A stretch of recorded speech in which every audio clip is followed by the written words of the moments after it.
Selamat pagi teman-teman semua. Apa kabarnya hari ini? Ibu berharap teman-teman semua sehat dan selalu bersuka cita karena Tuhan Yesus selalu menyertai teman-teman semua. Saat ini kita mau memuji nama Tuhan dan mendengarkan firman Tuhan. Tapi sebelumnya, yuk kita berdoa terlebih dahulu. Mari kita berdoa. Tuhan Yesus, terima kasih Engkau telah memberkati kami. Saat ini kami mau memuji nama-Mu dan mendengarkan firman-Mu. Berkati kami supaya kami dapat mengerti. Dalam nama Tuhan Yesus, kami sudah berdoa. Amin. Sebelum mendengarkan cerita, mari kita memuji nama Tuhan bersama-sama. Yuk kita memuji nama Tuhan.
Cerita hari ini diambil dari Yosua pasal 2 ayat 1 sampai 24. Teman-teman, ini adalah Bapak Yosua.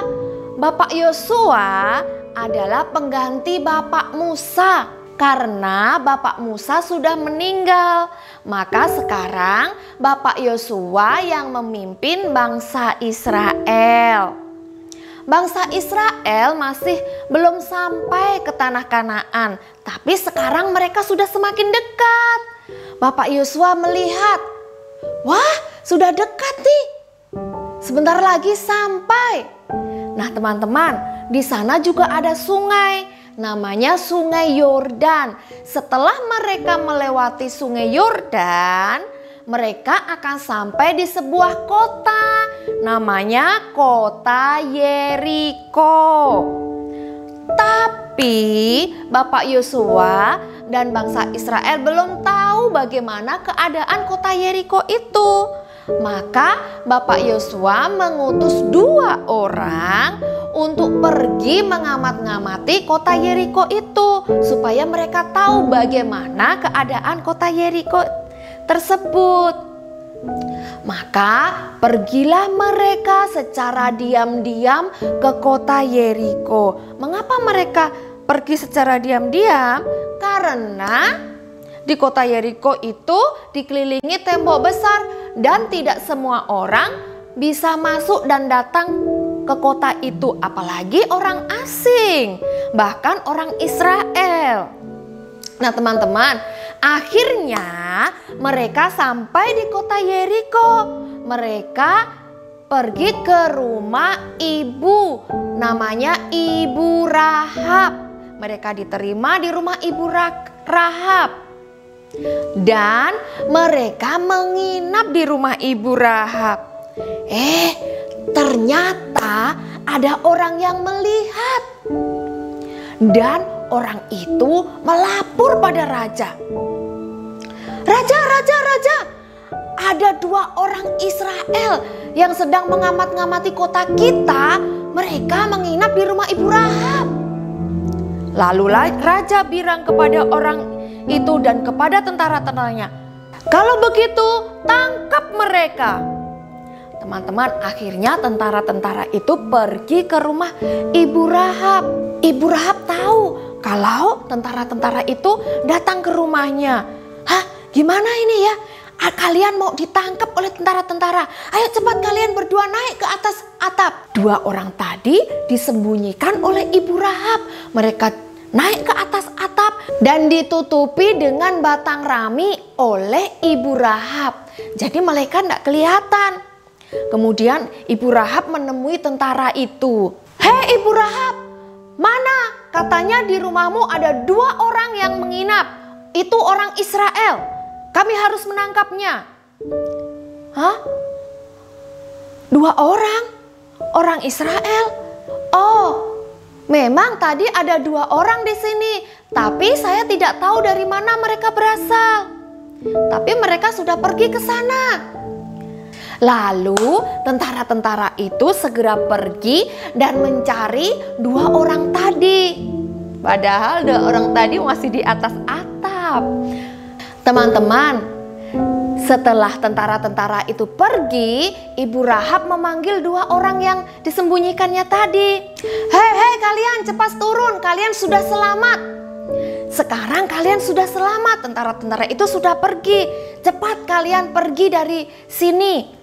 Kalian bisa pergi dari jendela. Lalu Ibu Rahab menolong mereka, menurunkan mereka lewat jendela supaya mereka bisa pergi. Ibu Rahab menurunkan mereka dengan menggunakan tali karena rumah Ibu Rahab ini berada di dinding tembok kota Yeriko. Setelah mereka turun, mereka segera pergi. Mereka segera pulang ke tempat Bapak Yosua dan menceritakan apa yang sudah terjadi dengan mereka. Nah teman-teman, mereka selamat. Mereka tidak ditangkap. Padahal tentaranya banyak sekali loh yang mencari mereka, tetapi mereka tidak tertangkap. Kenapa ya mereka bisa tidak tertangkap? Karena Tuhan menjaga mereka. Tuhan menjaga anak-anaknya. 2 orang utusan Bapak Yosua tadi dijaga oleh Tuhan melalui Ibu Rahab. Ibu Rahab juga percaya kepada Tuhan. Nah teman-teman yang dikasihi Tuhan, kita juga dijaga loh oleh Tuhan. Jadi kita tidak usah takut. Karena Tuhan selalu menjaga kita kalau kita sungguh-sungguh percaya kepada Tuhan. Ingat ya, Tuhan akan selalu menjaga kita kalau kita sungguh-sungguh percaya kepada Tuhan. Seperti 2 orang tadi yang dijaga oleh Tuhan. Tuhan Yesus memberkati kita semua. Mari kita berdoa. Tuhan Yesus, terima kasih Engkau telah memberkati kami dan menyertai kami. Terima kasih Tuhan, Engkau selalu menjaga kami. Kami tidak takut lagi. Kami sungguh-sungguh percaya kepada Tuhan. Dalam nama Tuhan Yesus, kami sudah berdoa. Amin.